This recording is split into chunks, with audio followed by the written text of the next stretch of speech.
I should have died on that ridge the night I chose to stand between a mother and the men who wanted her gone. But God didn't take me. He left me here to face what came after. Snow hammered the canyon as Joshua Hale forced his bleeding body between Sarah and the rifles aimed at her children. He had sworn off saving anybody after the last family he failed. Yet the moment he heard that boy's choking breath in the dark, every vow he'd made to disappear shattered like ice under a boot. The judge's riders were already closing in. The ledger in Joshua's coat carried proof that could destroy a railroad empire, and the woman clutching her son was about to learn the truth.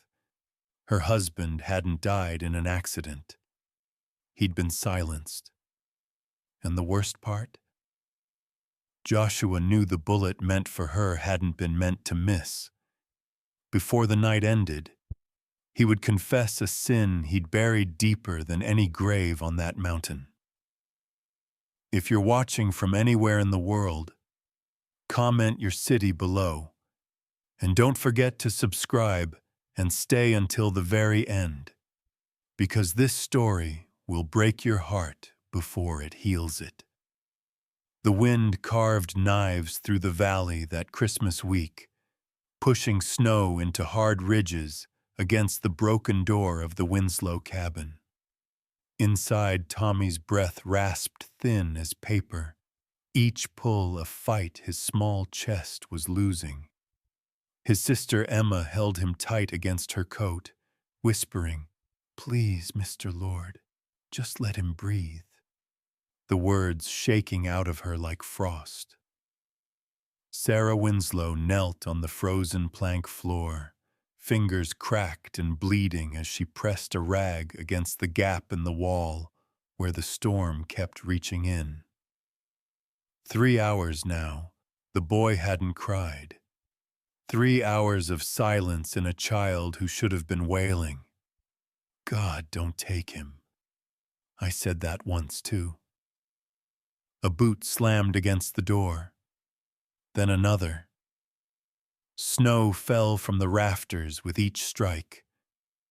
"Open up, ma'am," a young man barked, sharp, entitled, half drunk on borrowed authority. "Debt's due. Paper says so." Sarah rose, legs trembling from hunger and fear.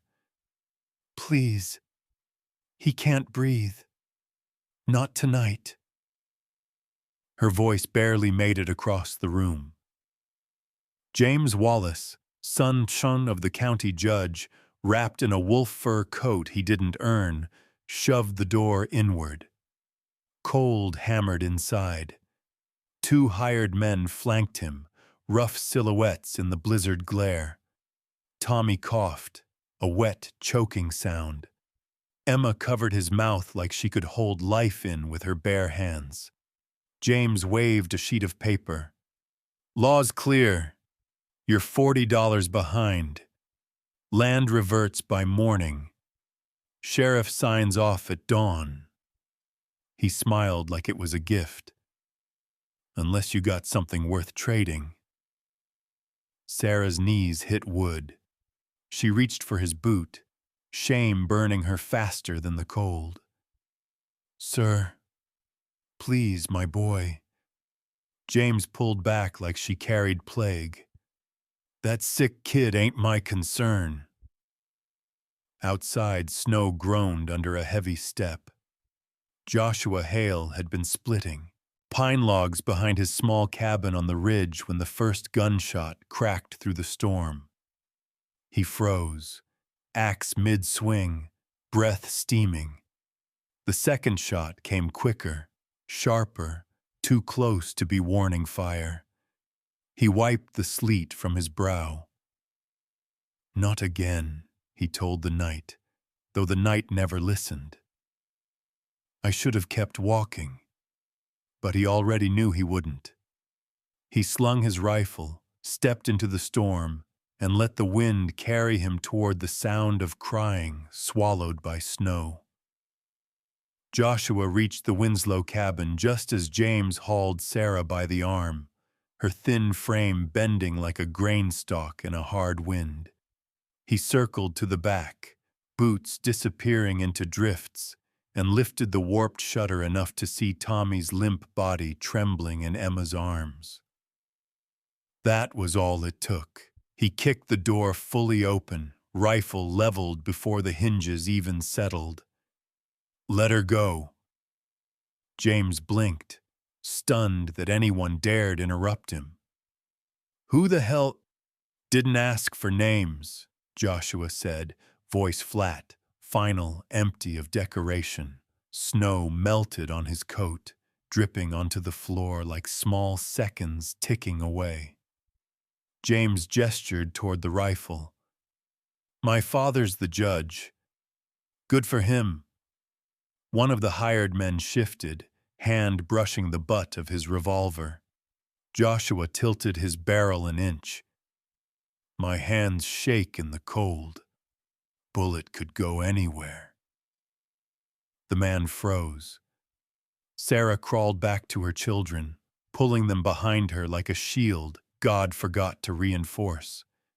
Emma pressed her face to Tommy's hair, rocking him once, twice the way a girl does when she's already lived too much of this world. James swallowed hard, calculating the odds, calculating the headlines. Judge's son shot in debt shack? Not worth it. 1 week, he spat. 1 week and the sheriff comes with me. They backed out into the storm, curses whipped away by the wind, leaving only silence and the small, desperate sound of Tommy trying to breathe. Joshua lowered his rifle. His chest rose once, sharp. "You got food?" Sarah hesitated. Then she moved to the corner and lifted a dented pot. Scraps of bone. A thin broth gone gray. 2 pieces of dried carrot. "It's all we had left." The boy coughed again. A deep, drowning rattle. Joshua looked at the broken wall, the dying fire, the boy's blue lips. Snow drifted across the floorboards, like the house itself was giving up. "Get your things," he said quietly. "You're coming home." Sarah shook her head fast, fear rising. "Mister, we can't. I don't know you." "You know enough." He pulled his coat tighter. "Stay here, and he won't see morning." Emma looked up. "Sir, please." Joshua met the little girl's eyes. Something old and wounded flickered in his own. "I couldn't save mine." He turned toward the door. 5 minutes. Pack what you can carry." Outside, the storm screamed a warning through the pines. Inside, Sarah held her children like a final prayer, then gathered the quilt, the pot, the photograph, everything a life can shrink down to when death is standing at the door. And the wind kept saying, "Hurry." Snow hit them sideways when Joshua pulled the Winslows out into the night. Emma held Tommy tight beneath the mother's quilt, her small boots sinking deep with every step. Sarah stumbled once, knees nearly buckling, but she kept the boy's face pressed into the crook of her arm to warm the air he breathed. They were halfway to the ridge before Tommy's breath caught, sharp, wet, wrong. Sarah froze, panic cracking her whisper. "Please, not now." "Keep moving," Joshua said. "Storm'll take us before sickness does." The wind howled back like it disagreed. By the time they reached his cabin, Sarah's fingers had gone stiff and bloodless. Emma's lips shook too hard for prayer. Joshua shoved the door open with his shoulder and swept them inside. Heat didn't rush out. There wasn't much heat left to give. 3 coals simmered in the stove, the last of a fire that had died hours before. Emma laid Tommy down near the hearth. His breath rattled once, then again, then barely at all. Sarah reached for the pot on Joshua's shelf, hands trembling. Her voice broke when she lifted the lid. Only a few shreds of rabbit and watered-down stew left. I shouldn't take this. It's not a choice, Joshua said. He knelt beside Tommy, listening. That sound, the drowning rattle of a child fighting air, hit him like winter steel to the ribs. I heard it once before, and lost. Sarah dipped a rag into the thin stew, squeezing droplets onto Tommy's lips. He hasn't kept anything down since yesterday. Emma pressed her forehead against her brother's temple. Sir, is he dying? The way she said it, quiet, already braced for God's answer, twisted something old inside Joshua. No, he said, though his eyes told the stove to burn hotter, the logs to last, the world to try one more time. Wind slammed the shutters. Then another sound. Boots crunching outside. Many boots. Sarah's head jerked up. They followed us? Joshua grabbed his rifle, jaw tight. Stay low. A hard knock hit the door, not frantic this time, confident, cold. Ma'am, a man's voice called through the crack. Judge Wallace wants a word. Sarah's hands flew to Emma and Tommy, pulling them into her lap. No, not here. Joshua stepped toward the door. Judge travels in storms now? The man outside chuckled, breath fogging through the gap. Judge says debts don't wait for weather. Joshua's grip tightened. Snow sifted through the seams of the roof like falling ash. Tommy coughed again, a thin, failing sound. Open up, sir, the man insisted. We know she's in there. Joshua raised the rifle. Come back with the sun and papers. A pause, then footsteps retreating. Not far, just enough to circle like wolves choosing the angle. Sarah's breath hitched. They're not gone. I know. Tommy needs medicine, she whispered. So does half this valley, Joshua replied. But there was something softer under his tone now, something that hadn't lived in him for years. Emma clutched his sleeve. Please, mister, don't let them take Mama. Her voice was so small it nearly drowned under the storm, but Joshua heard every syllable, and it hurt like confession. He lowered his rifle, turning toward the stove. Eat what you can. Rest while he breathes. Sarah blinked hard against tears she refused to show. Why are you helping us? Joshua didn't answer right away. He fed the coals, coaxing flame from what little life they still had. Finally, he said, Because nobody helped me when it mattered. The storm groaned along the roof as if remembering something too. Sarah held her children closer. God sees what you're doing, she murmured.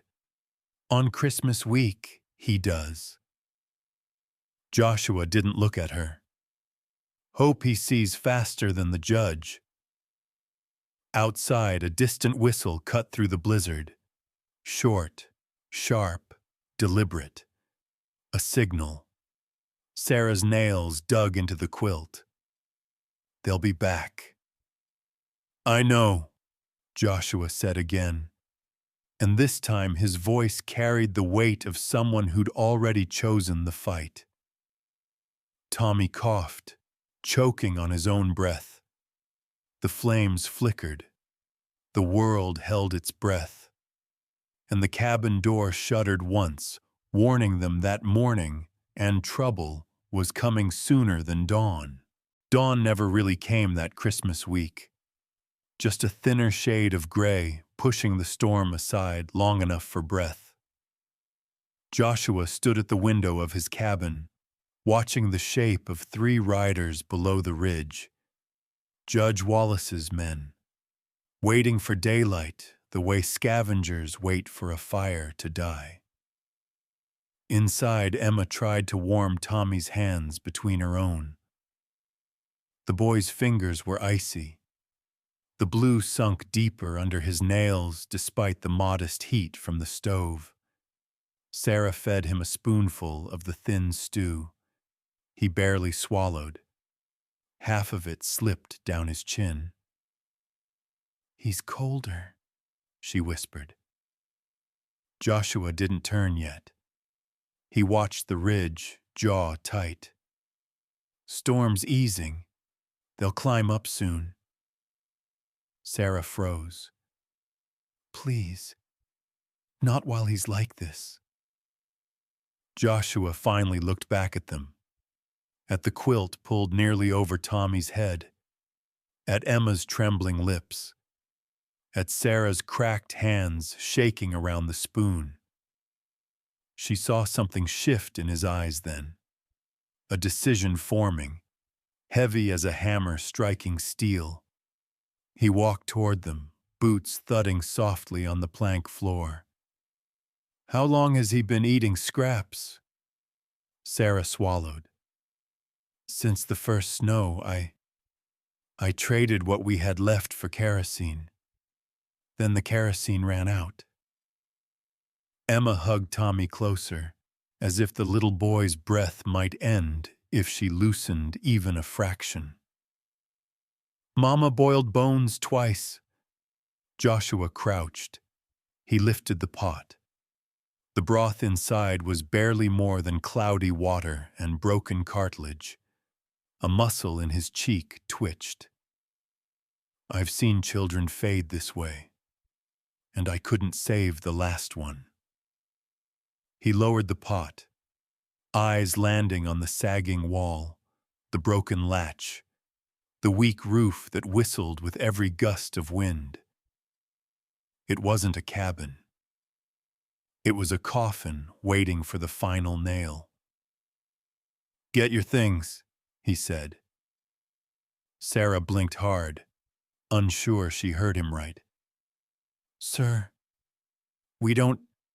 you're not staying here. His voice didn't rise. It didn't need to. It carried the certainty of a man who'd already buried too many regrets. Pack what matters. Leave what doesn't. Emma's eyes widened. We're going home? Joshua nodded once. You're coming home. Sarah's breath caught. We can't accept that. We don't know you. I can't owe you. This isn't about owing. He reached for the quilt and adjusted it over Tommy's chest. This place kills him if the judge doesn't. Pick which danger you prefer. Sarah's throat closed. Her eyes darted to the window where the riders below the ridge were becoming clearer shapes. Men sitting on horses that did not shiver. She pressed her lips to Tommy's hair. He can't walk. I'll carry him. But the trail, it's snowed over, sir. Still better than here. A gust hit the cabin, rattling the shutters like an omen. Tommy coughed, a deep, drowning sound that made Sarah's spine bend with fear.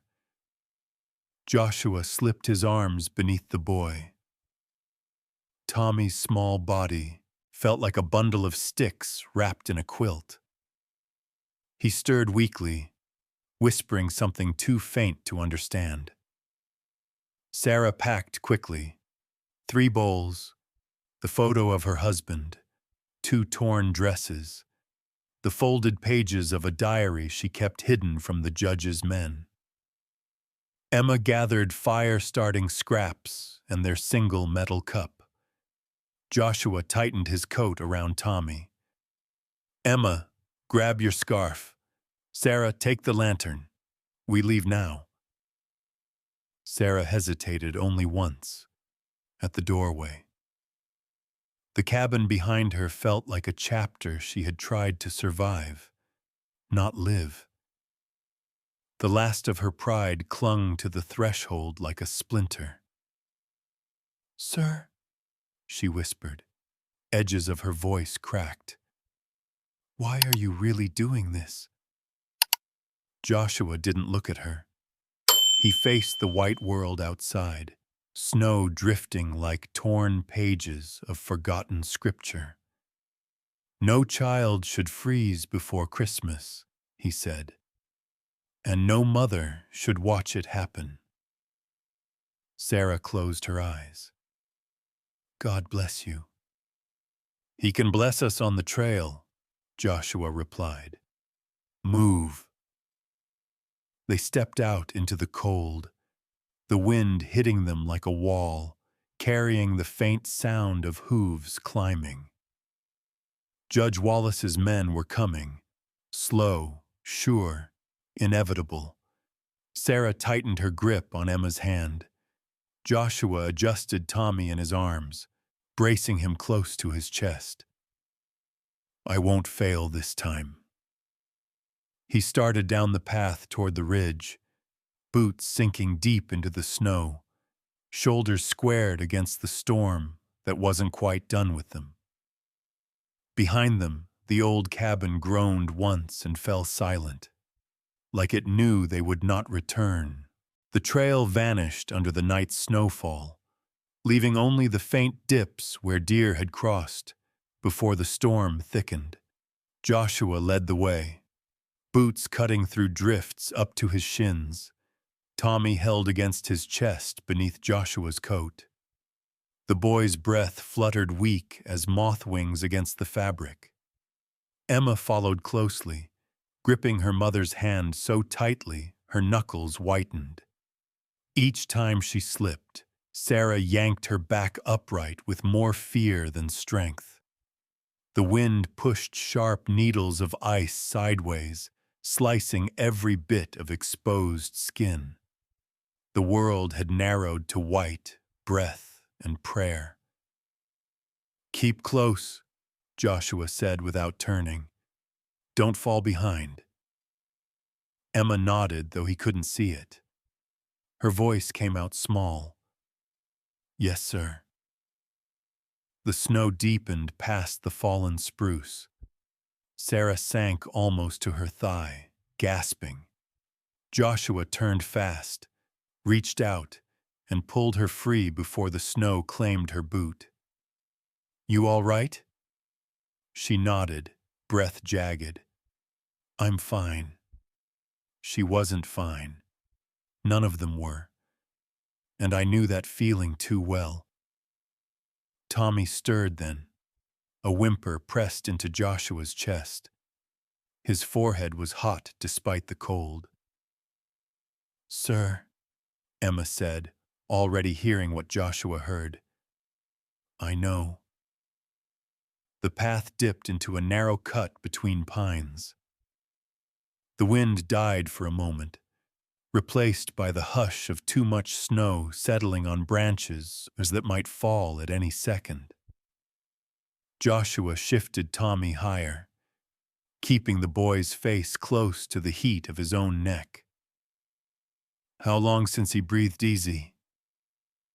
Sarah wiped her cracked lips with the back of her hand. 2 days, maybe 3. I lost count. Joshua didn't answer. He didn't need to. His silence was heavier than the storm. Emma stumbled. Her knee buckled, and she pitched forward with a yelp. Sarah tried to catch her, but she carried the lantern, and the light swung wildly as she struggled to keep her balance. The lantern flame thinned, sputtering. "No," Sarah whispered, panicked. "Please, stay lit." Joshua stepped back, steadying both of them with a single arm. "Easy. Keep that flame upright." "We're going to freeze," Emma said, clutching her sore knee. Joshua crouched enough to meet her eye. "Not tonight." The same words he'd used on himself once, years ago, when hope was something other men held. A branch cracked far above them, heavy with ice. All three froze. Snow slid, then stopped, hanging like a threat, waiting for breath. "We move now," Joshua ordered. "One at a time. Follow my steps." He pressed forward again, carving a path where the snow swallowed sound. Sarah and Emma stepped exactly into his prints, small feet inside large ones, while Tommy wheezed against Joshua's collarbone. Halfway through the cut, Tommy's head rolled back. His breath faltered, short and wrong. "No," Sarah gasped. "No, no, no. Tommy." Joshua pulled him up, face close to the boys. "Stay with me, kid." Tommy's eyes fluttered, unfocused. The wind rose again, howling through the trees. The lantern flame thrashed, then steadied. Joshua tightened his coat around Tommy. "We're close," he said. "Cabins ahead." Even if he wasn't certain, he spoke it as truth. And certain words, spoken in storms, felt like scripture. A moment later, over the ridge, a dark shape appeared. A roofline. Smoke, faint as sighs, drifting from a crooked chimney. Emma saw it first. "Sir, there it is." Relief cracked through Sarah's voice like thawing ice. "Thank God. Thank God." Joshua pushed forward with new urgency, boots punching through fresh drifts. Tommy sagged in his arms, shivering once, then going frighteningly still. Not again. Not another child. The cabin door stuck the first time Joshua hit it. The second time, it flew open. Warmth, thin but blessed, rolled out over them. He set Tommy near the stove, stripping the wet quilt away. "Sarah, get his chest dry. Emma, bring that wood. Small pieces." They moved without hesitation, shaking, desperate, faithful. Joshua knelt and struck the match. Flame bloomed, catching the shreds of kindling. Light filled the cabin with a soft, golden ache. Tommy coughed, a wet rattle, but life threaded through it. Sarah bowed her head over him, whispering, "Lord, don't take him. Not tonight." Joshua added a log and closed the stove door, letting the fire breathe for all of them.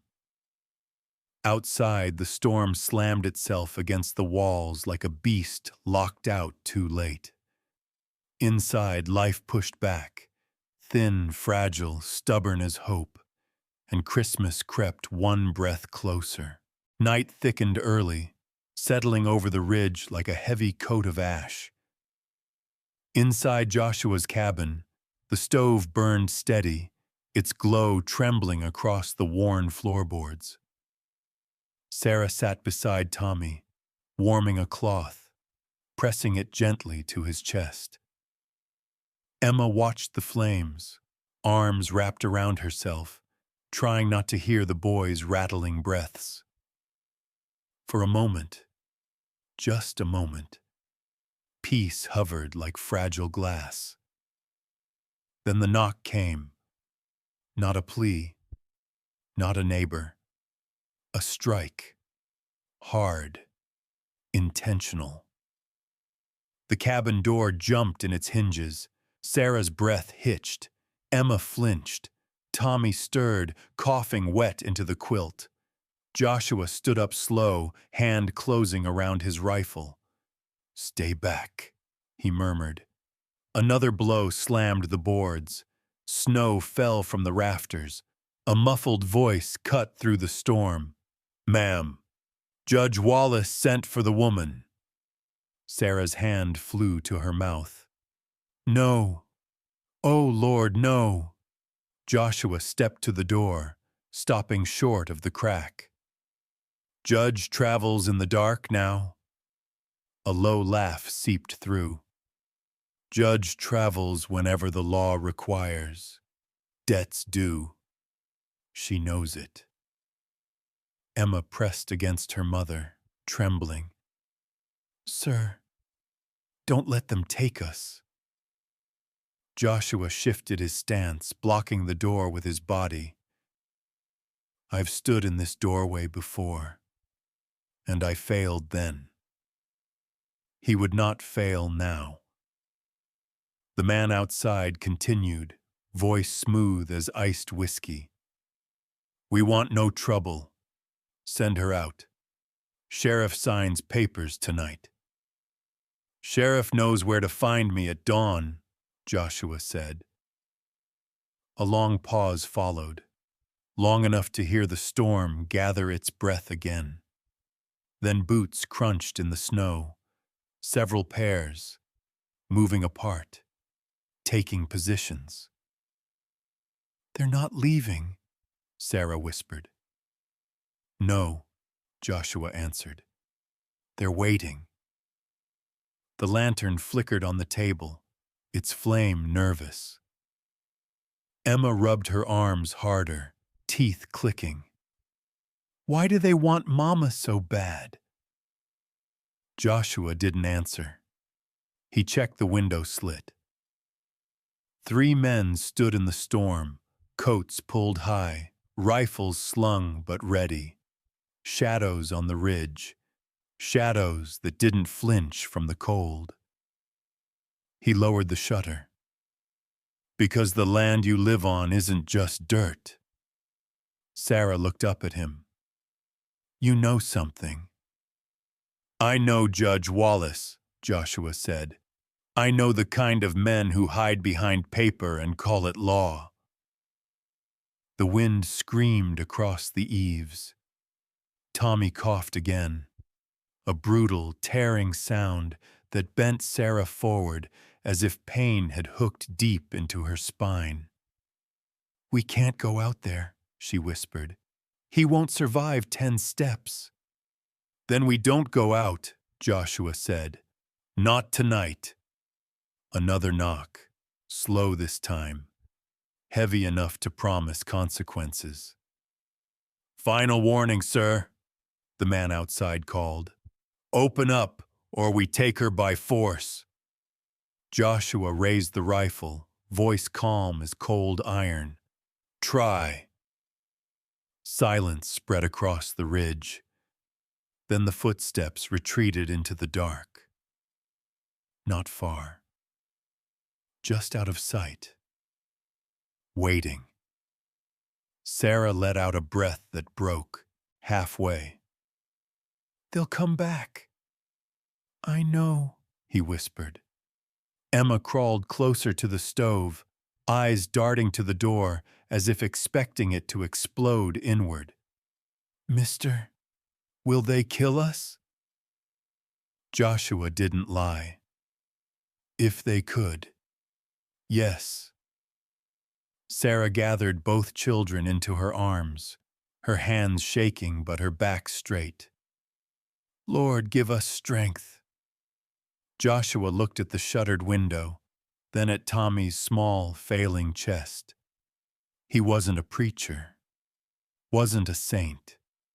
But in the dim glow of that cabin, with death sitting just outside in the snow, something old inside him stirred, something that hadn't spoken in years. God, I'm listening. For once. The storm pressed its weight against the walls, and somewhere beyond the ridge, a horse snorted, a reminder that dawn would not save them, only decisions would. Morning came without sunlight, just a dull gray pushing the storm aside long enough for danger to walk up the ridge. Joshua heard them before he saw them. 3 horses, 2 sets of spurs, and the slow, heavy rhythm of a man who believed the law lived only in his pocket. Judge Wallace. He approached the cabin with Sheriff Thompson on one side and a thin lawyer on the other, holding a leather folder like a knife wrapped in paper. Joshua opened the door only a crack. "You're early." Judge Wallace didn't smile. "Debts don't keep Sabbath, sir, nor Christmas." Sarah stiffened behind Joshua, arms folded around Tommy. Emma stayed close, eyes wide as the lawyer stepped forward. "We've prepared the forfeiture," the lawyer announced, voice dripping with practiced authority. "Land reverts. Immediate."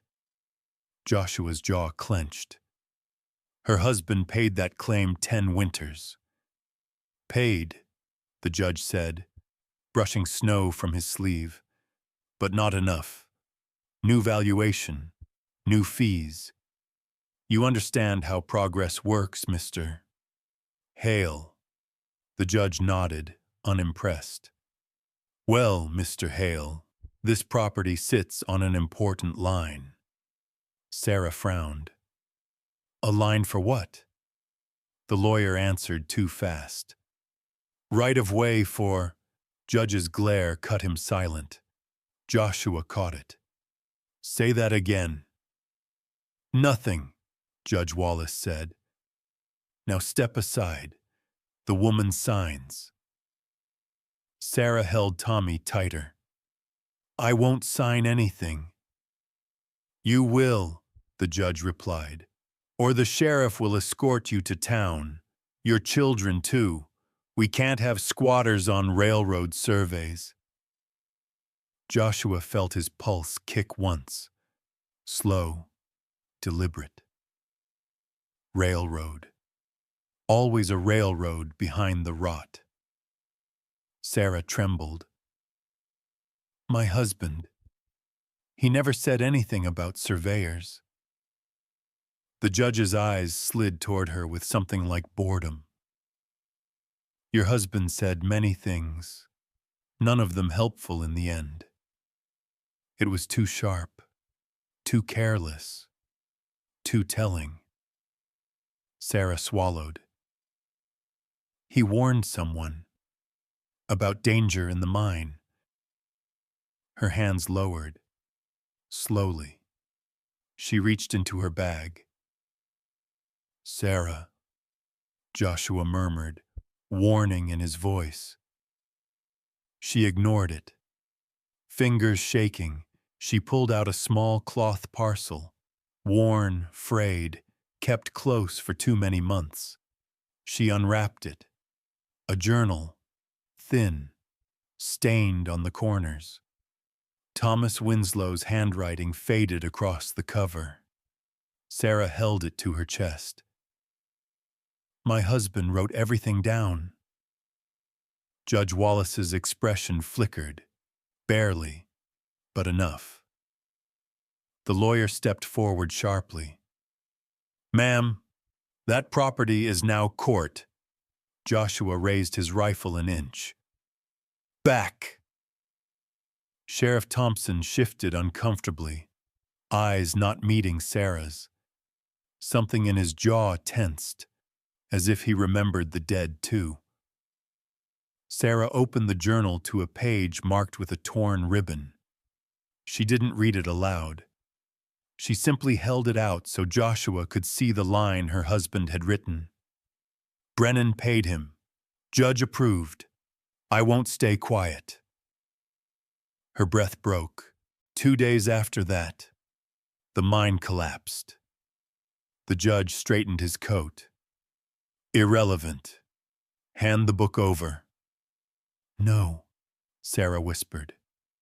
Joshua looked from the journal to the judge, then to the sheriff. The weight of the truth settled like a loaded gun between them. Judge Wallace leaned close, voice turning cold. You think this changes anything? A dead man's scribbles? Sarah didn't move. It's proof. Joshua breathed out slow, controlled. It's more than that. It's motive. It's leverage. Footsteps approached from down the path. Doc Abernathy, face flushed from the climb, snow clinging to his beard. He stepped past the riders and knelt beside Tommy. He's worse, Doc said immediately. Fever's rising, chest's tight. He checked the boy's pulse, frowning. He needs medicine from Denver, $40 worth. Sarah stiffened. I can't. I can, Joshua said. Sarah looked at him stunned. Why? Joshua didn't give reasons. He took out a pouch and pressed it into the doctor's hand. Order it. Ride tonight.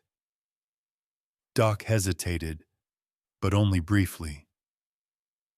I'll send the telegraph. Judge Wallace sneered. You're throwing money at a lost cause. The land is still mine. Joshua stood tall, shifting the journal behind him. No, not yet.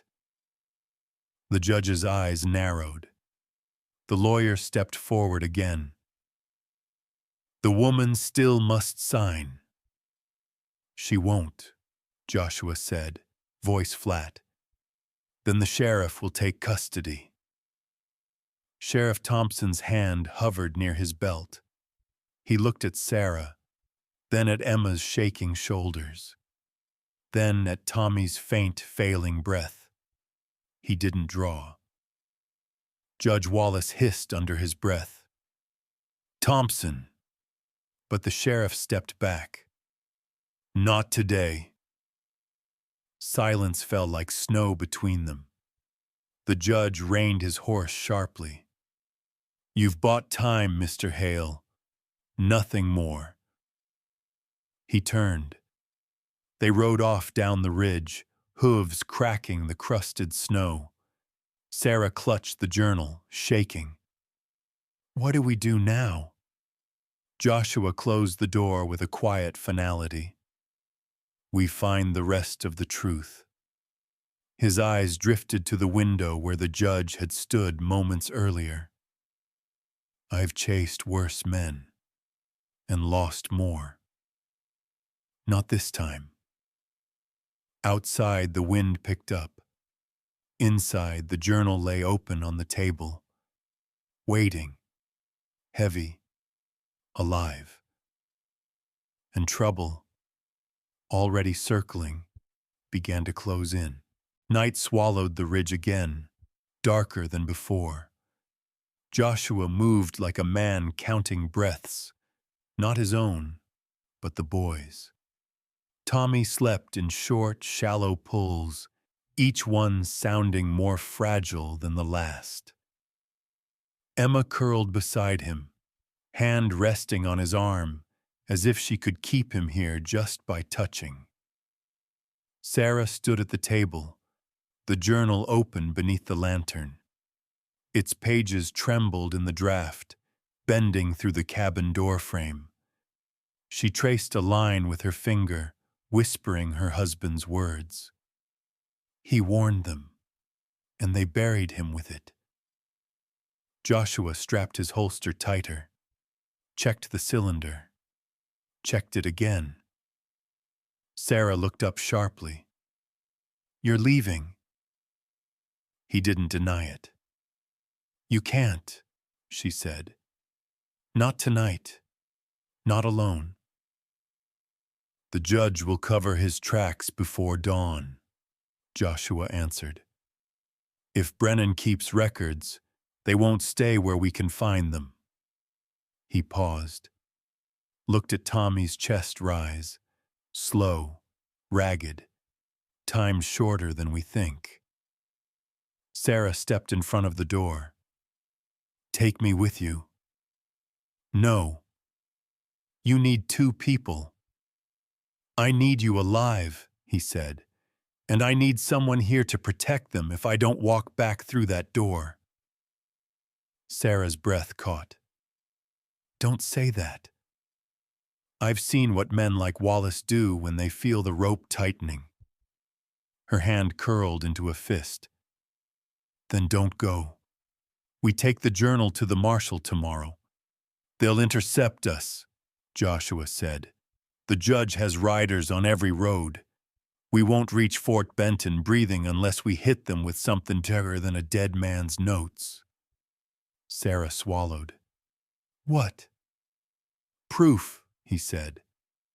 "Paper they can't burn without burying themselves." Sarah's gaze fell to the journal again. She touched Thomas's handwriting like it might burn her. "If they killed him, they'll kill you too." Joshua slipped on his coat. "Maybe." Her voice cracked, low, shaking. "Please, Mr. Hale, don't go." Joshua paused at the threshold. The storm howled outside like something hungry. Snow slashed sideways across the ridge. His shadow stretched long behind him, shaking in the lantern light. Standing there, he almost turned back. Almost. Then Tommy coughed, a deep, drowning choke that bent him double. Sarah rushed to her son, hands trembling. Emma held her brother close, whispering, "It's okay. Tommy, it's okay." Joshua felt it hit him like a hammer, guilt, fierce and sharp. "I wasn't there once. I won't be absent again."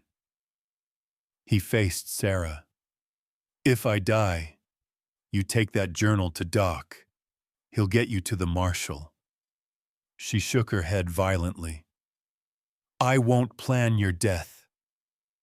"Plan survival," he said. "Yours, theirs." Her chin quivered, but she nodded, once, like someone signing a contract with fate. Still, she stepped close and did one thing she hadn't done before. She placed the journal into his hand. "You'll need it more than I will," she said. Joshua froze. Her eyes, raw, hollowed, burning with the last threads of hope, held him there. For a second, he couldn't breathe. "I'll bring it back," he said quietly. And she whispered, "God go with you." He didn't say amen, but something inside him bowed. Joshua slipped into the storm, pulling the door shut behind him. Snow swallowed him instantly, his figure fading into white. Sarah pressed her forehead to the wood. "Come back," she breathed. "Please come back." Emma hugged her mother's skirt. "Mama, is Mr. Hale gonna die?" Sarah wiped her face with a trembling hand. "Not tonight." The lantern on the table flickered, once, twice before steadying. Outside, far down the ridge, hooves cracked frozen ground. Men moving. Not his. Trouble shifted in the dark, and the night held its breath. The storm had not eased. It only changed its voice, lower, heavier, like it meant to crush the ridge under its weight. Inside the cabin, the fire clawed for air, shadows trembling across the walls as Sarah rocked Tommy, whispering prayers she barely remembered the words to. Emma sat on the floor, blanket wrapped to her chin, eyes fixed on the door. "He'll come back," Sarah murmured. Emma didn't answer. Hours bent into each other. Snow climbed the doorframe. Wind rattled the shutters like a hand begging to be let in. Then, a stumble on the porch. A sharp, muffled exhale. Wood groaning under unexpected weight. Sarah froze. "Mr. Hale?" The latch clicked. The door slid inward. Joshua collapsed across the threshold. Emma screamed. Sarah caught his shoulders, lowering him before he hit the floor. Snow spilled around them, melting dark into the boards. Blood followed, a steady drip trailing from his temple to the fabric of his coat. His breathing came shallow, strained. His left sleeve was torn, soaked through. His right hand clutched something tight to his chest. "Emma, the lamp," Sarah ordered. The girl darted to grab it, hands shaking too much to hold it steady. Sarah pressed her palm to Joshua's cheek. "Stay with me, Mr. Hale. Stay." His eyes fluttered open, only partly. He swallowed hard. "Didn't lose it." He opened his fist. A leather satchel, small, heavy, and stained. Sarah lifted it with trembling fingers and set it on the table. "What? What is that?" Joshua coughed, pain ripping through the sound. "Proof. More than the journal." Sarah untied the cord with clumsy hands. Inside lay a ledger, thick, bound in dark hide. Names, payments, dates, amounts, lines of ink with a cold, practiced hand. Then a folded document, edges crisp despite the blood smears. A letter, signed by Brennan. Emma hovered behind her, whispering, "Mama, what does it say?" Sarah read the first line, and her breath stopped halfway. "Judge Wallace approves removal of the problem at the South Mine. Payment enclosed." Her knees weakened. "They killed Thomas." Joshua closed his eyes. He confronted them. "Your husband. He tried." Sarah pressed her hand to her mouth. Tears stung, hot and biting. She shook her head. "Why would he write it? Why keep this?"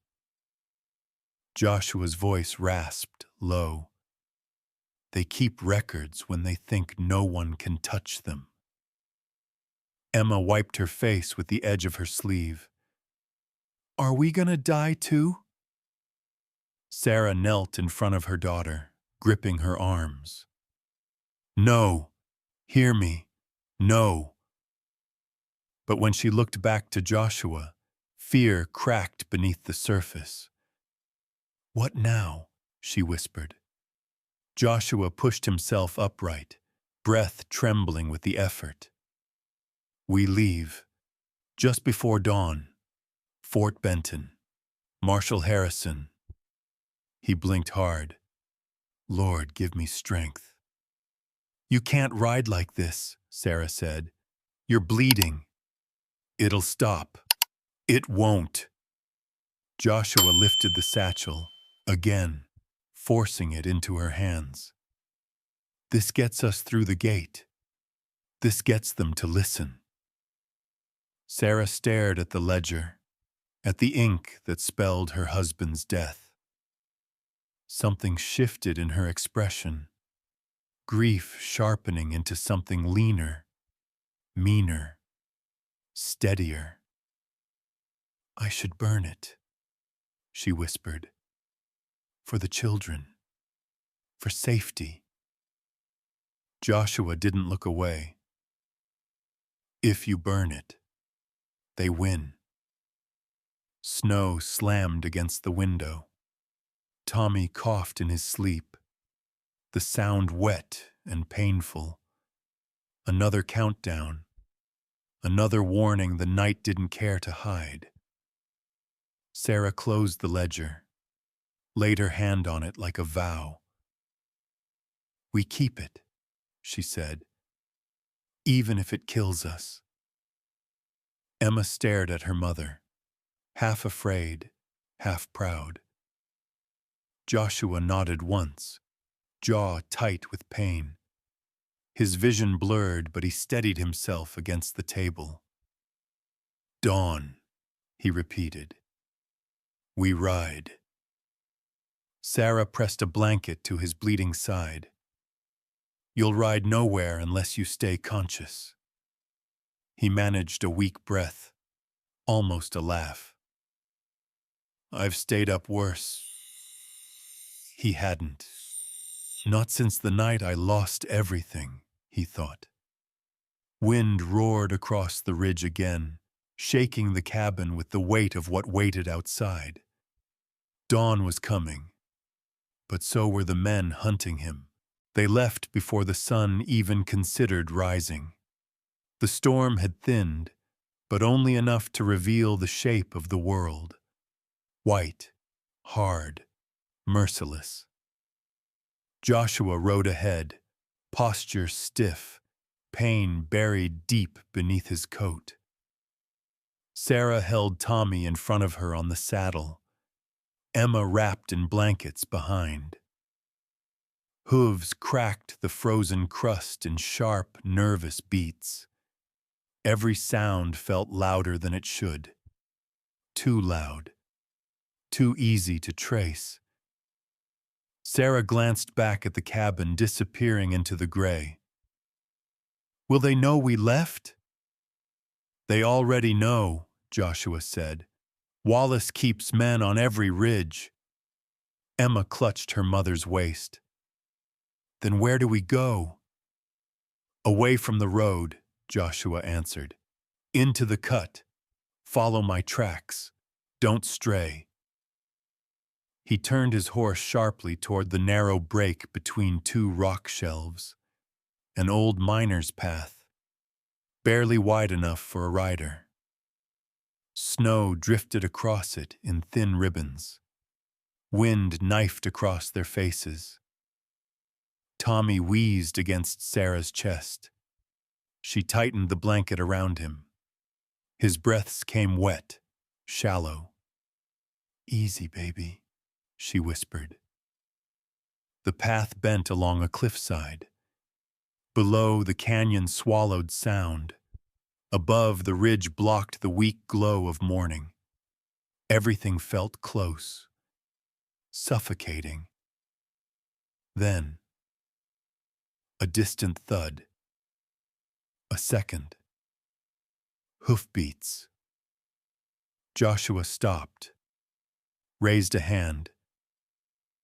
"Quiet." The hoofbeats multiplied, echoing across stone. Emma's voice trembled. "They're behind us." "More than behind," Joshua said. "Listen." From ahead, another echo, softer, closing fast. Sarah's heart clawed her ribs. "They've boxed us." Joshua scanned the cliff edge, snow falling from a fresh print where a horse had scrambled for footing. "They cut across the ridge. They'll close the pass before we reach it." Emma started shaking. "What do we do?" Joshua's jaw tightened. Lord, guide my hand. He motioned them forward. Stay close.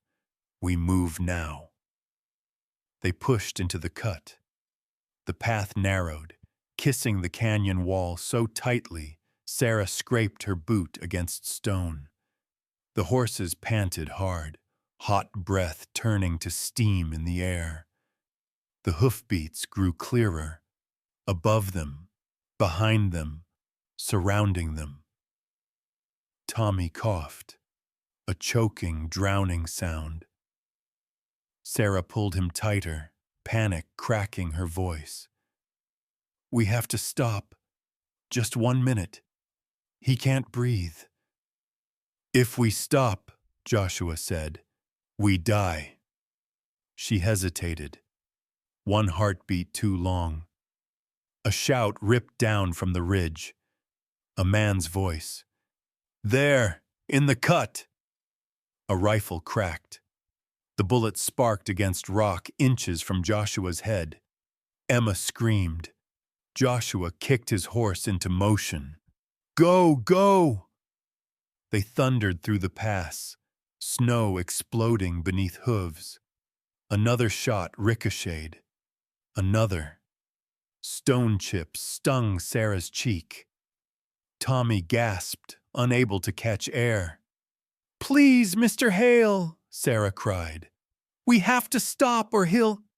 Joshua turned in the saddle just enough to see her face. Terror, desperation, a mother's breaking point. The world tightened inside him. He stops breathing now, he said, or all of you stop breathing 10 seconds later. Sarah bit her lip until blood touched the snow. Her choice wasn't fair.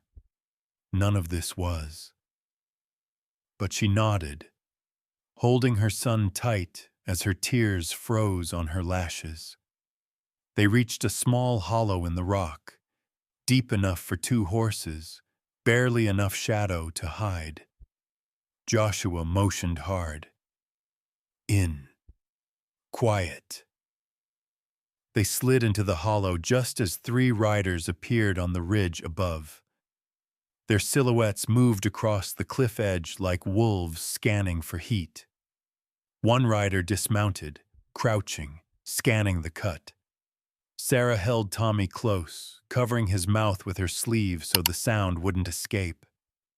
Emma buried her face against Sarah's side, shoulders shaking uncontrollably. Joshua breathed slow, controlled, his hand on his revolver. If they look down, we're done. Snow drifted off the ridge, whispering across the hollow's mouth. The rider above leaned farther out, eyes narrowing. Sarah's pulse hammered so loudly she swore the canyon could hear it. Tommy coughed. Once. Soft. Muffled against her sleeve. The rider's head snapped toward the sound. Joshua drew, silent, smooth, ready to fire. But a second rider shouted from higher on the ridge, distracting him. Tracks go east! Canyon floor! The first rider swore, swung back onto his saddle, and the entire line thundered down the opposite slope. Their hoofbeats faded. Sarah collapsed to her knees, covering Tommy with both hands. Emma sobbed quietly into her mother's dress. Joshua let out a breath he didn't realize he'd been holding. That's the last time we hide, he whispered. Sarah looked up, face pale, lips shaking. We can't run like this. Tommy won't make 2 more miles. Joshua stared at the canyon ahead, then at the ledger strapped under his coat. Dawn glinted weakly across its edge. They won't stop, he said, and they won't slow. Sarah swallowed, terrified. Then what?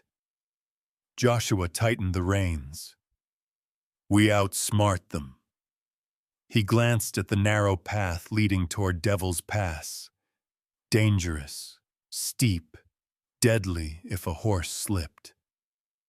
"I've walked worse," he murmured.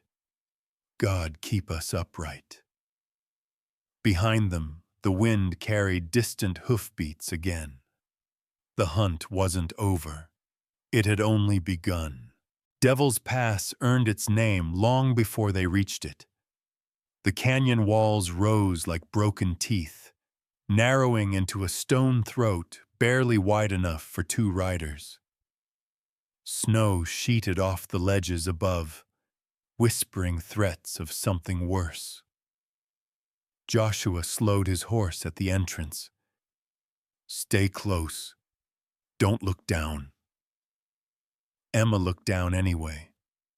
The drop vanished into white nothing. She jerked her head back immediately. Tommy wheezed in Sarah's arms, breath thin, ragged. "He can't take the cold much longer," Sarah whispered. Joshua didn't answer. He couldn't. The truth was too sharp. Halfway through the pass, wind funneled hard, ripping at their coats. Sarah shielded Tommy with her whole body. Emma pressed into her mother's back. Then Joshua saw it. A shadow flicker behind the far bend. A horse shifting weight. A man's silhouette just beyond the stone lip. He raised a hand, halting the group. Brennan stepped into view first. His coat was wolf fur. His eyes colder than the ridge. Two riders flanked him. A third above them on a shelf, rifle ready. Brennan smiled thin, practiced.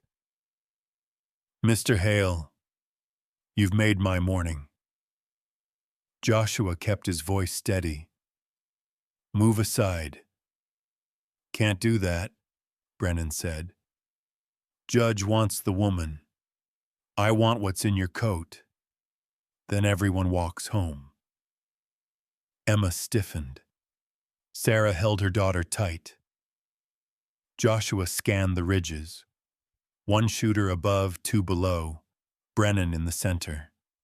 No good angles, no clean escape, no mercy.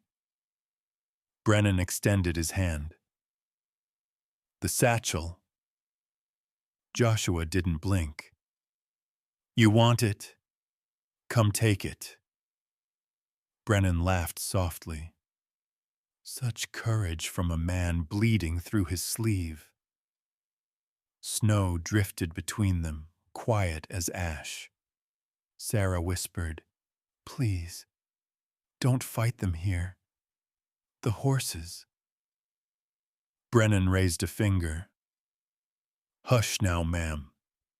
This is between men." That was his mistake. Joshua unbuttoned his coat slowly, revealing the leather satchel. Real, heavy, stained with his own blood. Brennan's eyes sharpened. "Drop it." Joshua loosened his grip, just enough to make Brennan think he would. Then he did something no one expected. He hurled the satchel sideways, hard, letting it arc out over the canyon edge. Sarah gasped. Emma screamed. Brennan's riders shouted and lunged.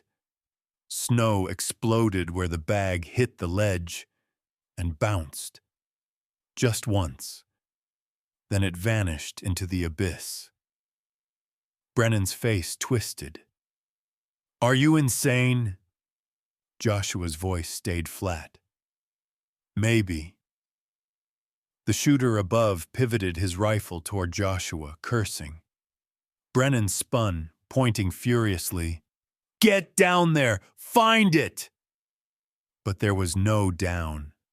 Only 1,000 feet of air and frozen death. "You fool!" Brennan shouted. "Do you know what you've done?" Joshua didn't move. Bought us 10 seconds. That was all he needed. Ride, he barked. Sarah kicked her horse. Emma clung tight. Snow exploded behind them. The shooter above fired. The shot shattered rock near Sarah's boot, sending chips stinging her leg. Brennan drew his pistol. Stop them!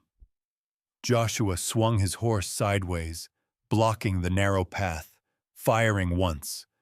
Not to kill, just to force the riders back. The canyon echoed with gunfire, screaming wind, panicked hooves.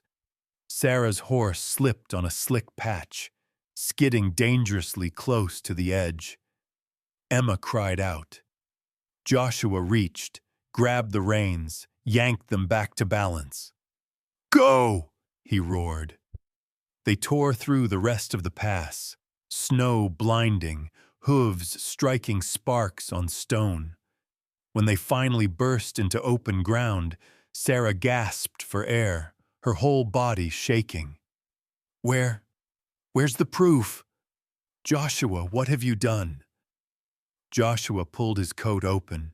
He reached inside, and he lifted the real satchel. Untouched. Safe. Sarah stared at it, breathless. Emma's eyes widened, awe overtaking fear. But you threw... The fake, Joshua said. Scraps, stones, cloth. Emma's jaw dropped. You tricked them. Joshua exhaled once, ragged. Bought us a head start. Behind them, shouts carried across the canyon. Brennan's rage echoed like thunder. Sarah looked at the satchel, then at him. How long before they catch us? Joshua tightened the strap across his chest. Not long. He scanned the horizon. The faint outline of Fort Benton waited beyond the distant bluffs. Ride hard, he said, and pray. I am, he thought. For once I am.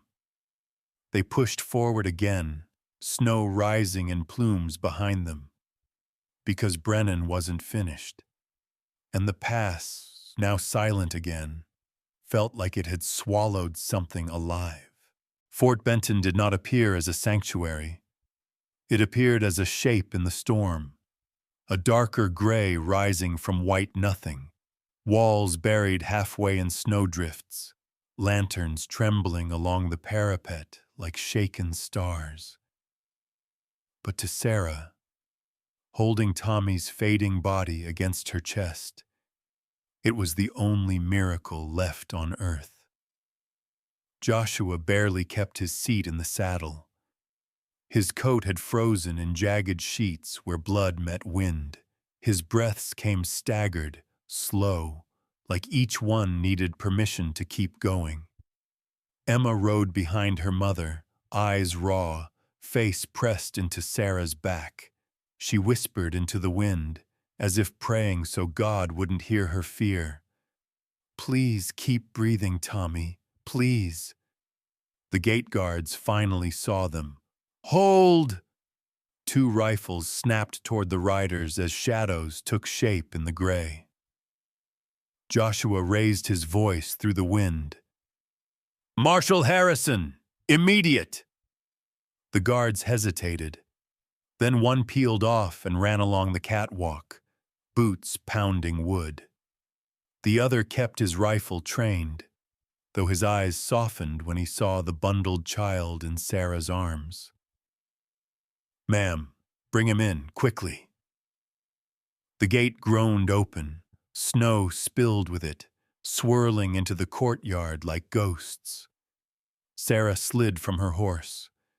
Her boots nearly gave out beneath her, but she forced herself upright, clutching Tommy. Please, he can't breathe. He needs heat. He needs... Inside, the guard said, guiding her toward the infirmary door. Hurry. Emma followed, stumbling, her tiny legs shaking with cold. Joshua dismounted last. His leg almost buckled. He caught the saddle horn, fingers digging deep. For a second, just one, he saw only white nothing. "Don't fall now. Not yet." He pushed forward. Marshal Harrison arrived with long strides, a man built from iron and years of watching liars fold. His silvered hair was tied back, his coat heavy, his eyes sharp enough to slice a lie in half before it left a man's mouth. His gaze dropped immediately to the satchel strapped across Joshua's chest. "That what I think it is?" Joshua gripped the strap. "Ledger, letters, payments, Judge Wallace, Brennan, murder, fraud." Harrison extended his hand without another question. Joshua surrendered the satchel. The marshal opened it. His eyes hardened as he scanned the ledger's first page. "Sergeant," Harrison said, voice low but cutting through the wind. "Telegraph headquarters. Then secure every post. This fort is under federal order." The sergeant sprinted away. Sarah stepped forward, breath uneven. Will they help us?" Harrison studied her face, then Tommy's limp body, then the fear in her trembling hands. "With evidence like this?" he said. "Yes, ma'am.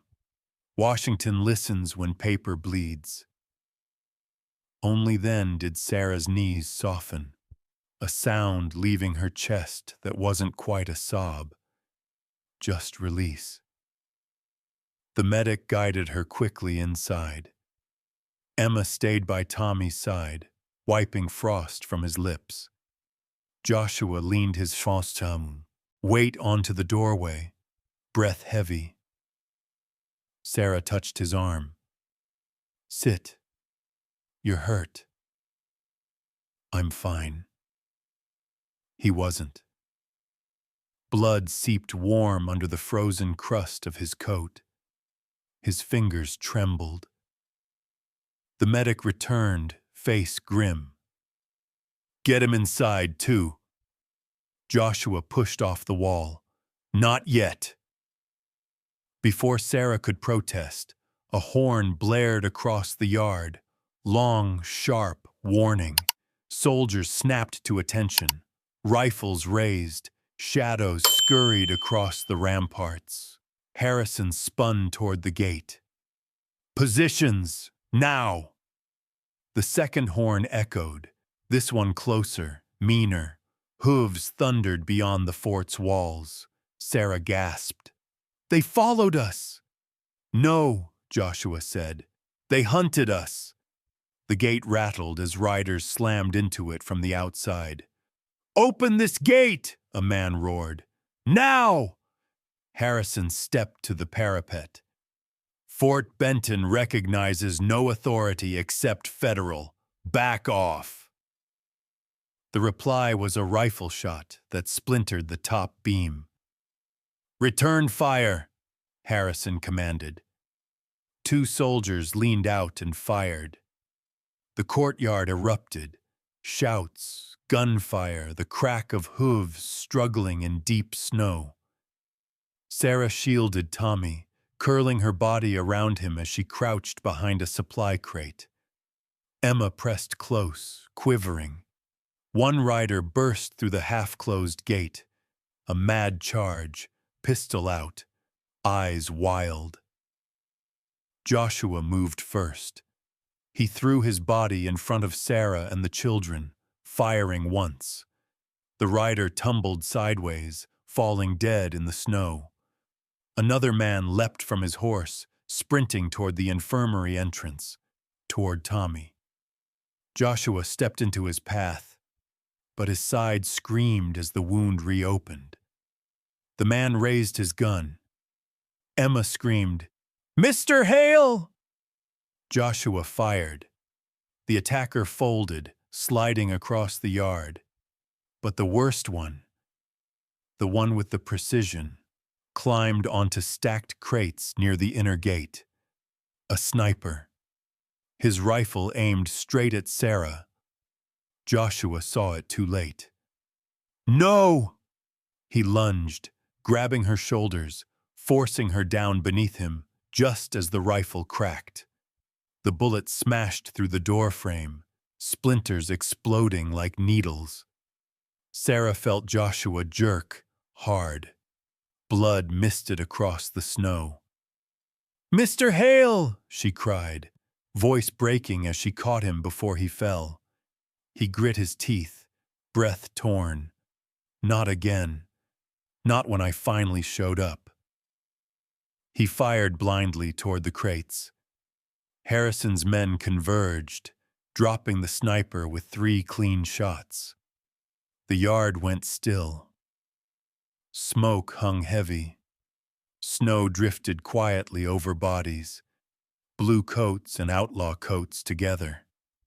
Harrison strode across the yard, shouting orders. "Secure the perimeter! Check for more! Double the guard!" Medics rushed in, lifting Tommy, Emma, Sarah toward the infirmary. 2 men moved to help Joshua.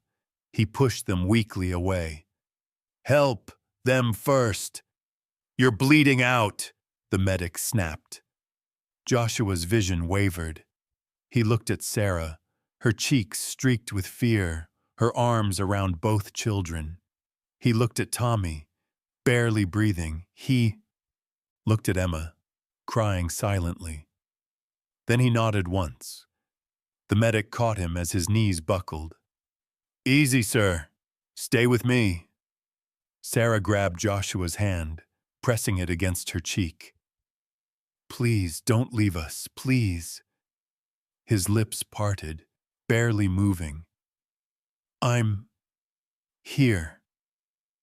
The word broke her. They carried him inside. The warmth of the infirmary hit him like a wave.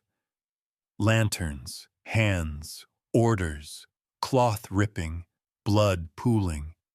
The world drifted in and out. He heard Harrison's voice somewhere beyond the haze. "Telegraph sent. Warrants issued. Judge Wallace is done." Another voice. "Boys stable for now. Fever's high but holding." Sarah sobbed once. Quiet, shaking.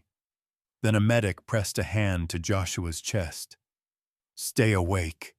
Focus. Stay with me." Joshua blinked slowly. The room spun. "Lord, I'm still listening."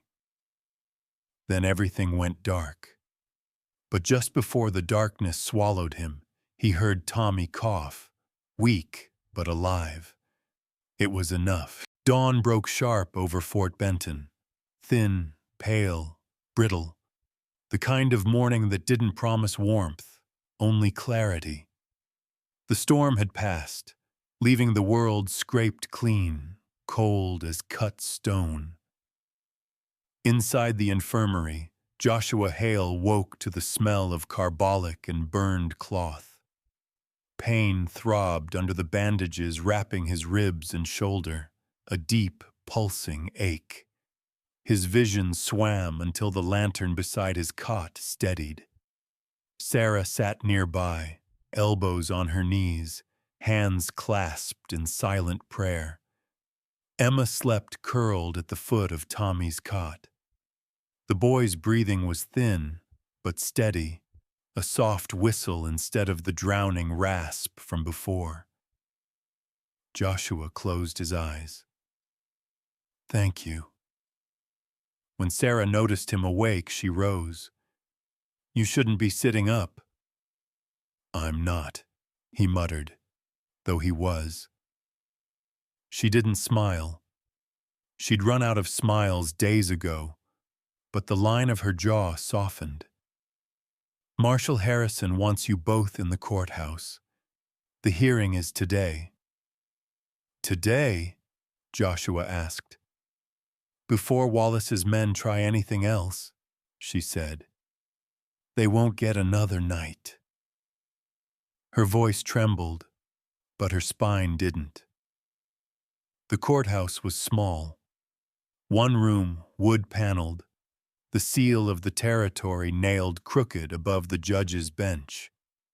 A crowd had formed outside. Families, miners, homesteaders, people with old debts and new anger. Inside, 2 federal marshals flanked Judge Wallace, now shackled at the wrists. Brennan sat beside him, jaw clenched, eyes darting like a trapped wolf. The sheriff stood alone in a corner, hat in his hands, sweat freezing at his temples. Harrison addressed the room. We'll proceed with evidence. Sarah stepped forward. Her dress was patched, her hands red from endless cold, but she stood taller than any person in that chamber. She placed the ledger on the table. Heavy. Final. This, she said softly, is what my husband died for. Murmurs rippled through the crowd. Harrison opened to the first incriminating line.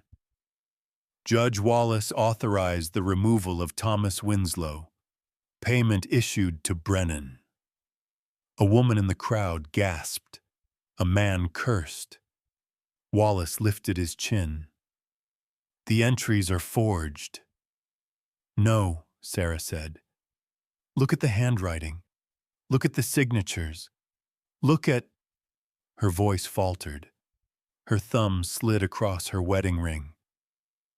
Joshua stepped beside her, not touching her, but standing like a wall between her and every watching eye. And look at the letter Brennan wrote. His pen. His seal. Harrison held it up. The room sucked in air. The judge's lawyer, pale, shaking, finally cracked. Your Honor, my client... There is no defense, Harrison said. A marshal read witness statements recovered from Doc Abernathy. Another read the telegraph from the Denver Railroad office confirming bribes. The floorboards groaned under the weight of the truth. Then Emma stepped forward. Small, quiet, brave. She clutched Sarah's skirt, but her voice didn't break. That man, she said, pointing, kicked Mama. He laughed at Tommy. He said he'd take us away. Wallace flinched. Joshua looked at the girl, fearless, trembling, stronger than any adult in the room. God, protect her. Brennan lunged suddenly, shouting, Lies! All of it! 2 marshals slammed him back into his chair. The courthouse roared with voices. Anger, grief, vindication. Harrison banged the table. Order! And then he pronounced the words Sarah had carried in her bones for too long. By the authority of the United States Marshal Service, Judge Wallace and Brennan are hereby charged with conspiracy to defraud homesteaders, manslaughter, bribery, and attempted murder. They will be transported to St. Louis for trial. The crowd exhaled, relief mixed with fury. Sarah covered her mouth, not crying, just releasing a breath she'd been holding since the mine collapse. Tommy, from his seat near the stove, whispered hoarsely, Mama, is it over? Sarah knelt, pressing her forehead to his. Yes, baby, yes. But Joshua felt something off. A shadow at the back window. A flicker. A shape moving where no shape should be. His heartbeat kicked once. Sharp. Sarah, he said quietly. Get low. She didn't question. She pulled the children to the floor. Harrison noticed. Hale? Joshua didn't answer. He was already moving. A rifle barrel slid through the back window. James, the judge's son. Bloodshot. Raging.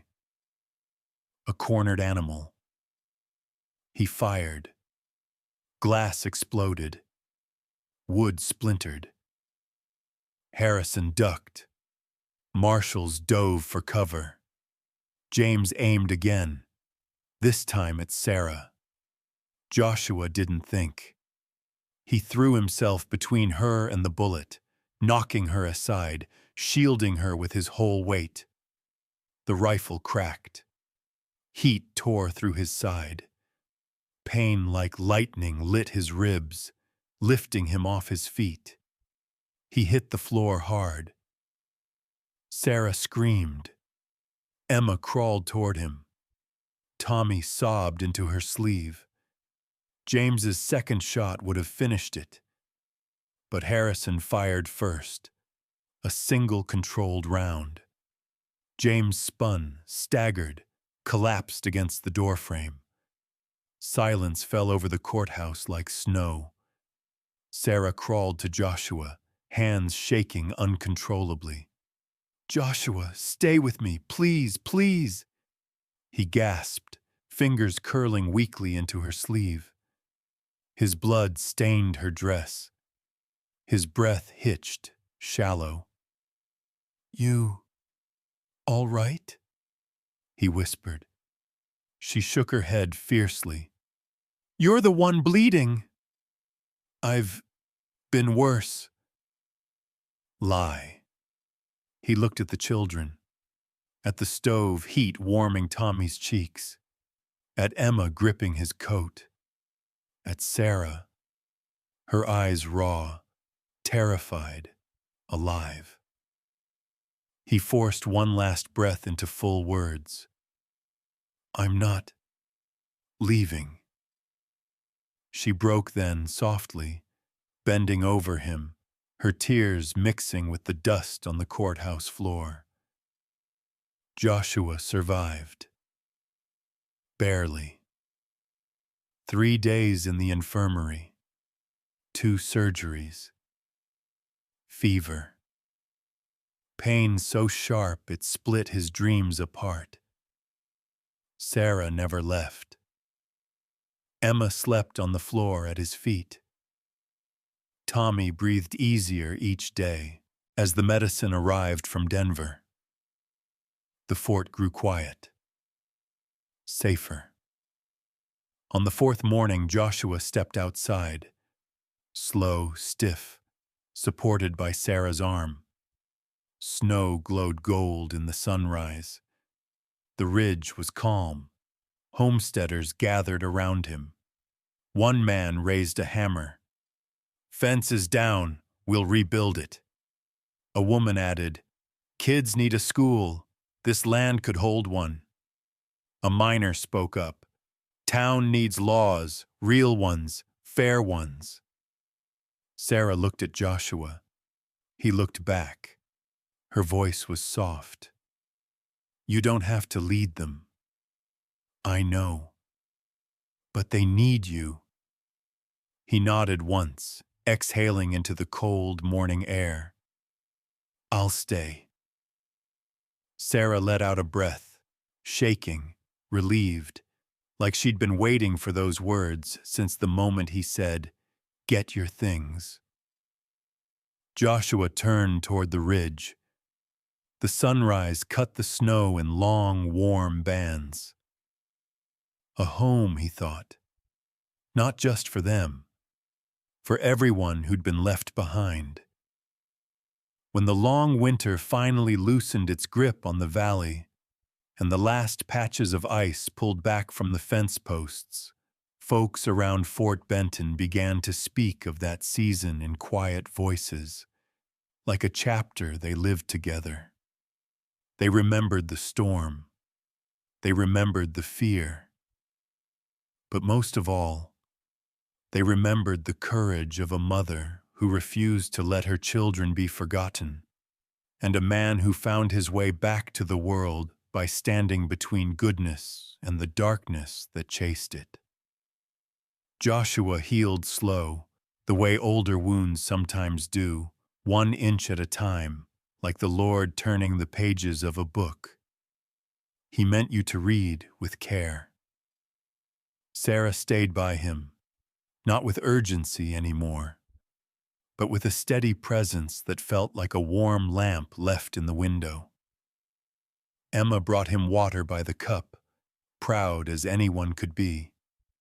And Tommy, once fighting each breath, now spent his mornings running small circles in the yard, laughing at everything and nothing. His cough softened, his smile returned. God must have held that boy in his palms. Spring brought neighbors from miles around. Some came to rebuild the Winslow fence. Some came offering tools, lumber, or just a pair of hands willing to lift. Others came simply to see with their own eyes the family that had endured the storm and the man who had ridden through it for them. Hard times teach us something young folks don't always learn soon enough. No one survives alone. Not in the West. Not anywhere. In the evenings, when the light settled soft across the ridge and the skies turned gold, Joshua would stand outside with Sarah and the children. The wind was gentler then, kinder. He'd rest a hand on the railing, look out at the homesteads rising like lanterns in the dusk, and feel that quiet truth settle deep. Home isn't a building. It's the people who stay when the cold comes. And maybe that's why stories like theirs reach so many hearts. Not because of gunfire, nor blizzards, nor the shadow of men who forgot their humanity. No, the reason is simpler. It's the reminder that kindness can still break through the darkest days, that sacrifice still matters, and that redemption, no matter how heavy the past, can walk right beside us if we're brave enough to open the door. If this story touched you, if it brought back a memory, or warmed a part of your heart you hadn't visited in a while, I'd love to hear from you. Many of you watching are folks with decades of wisdom, folks who've seen hardship, love, loss, and the long road back. Your voices matter here. Your reflections carry weight. So if you feel comfortable, please tell us in the comments where you're watching from.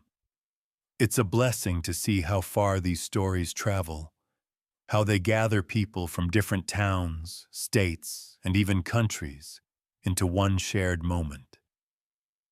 And if you enjoyed spending this time with us, I'd be grateful if you clicked like. It helps this little channel reach others who might need a reminder that hope doesn't rust, that courage doesn't age, and that the human spirit, when tended with compassion, remains strong right up to the very end. If you'd like to hear more Western tales of faith, love, family, and second chances, feel free to subscribe. We'd be honored to have you ride with us again.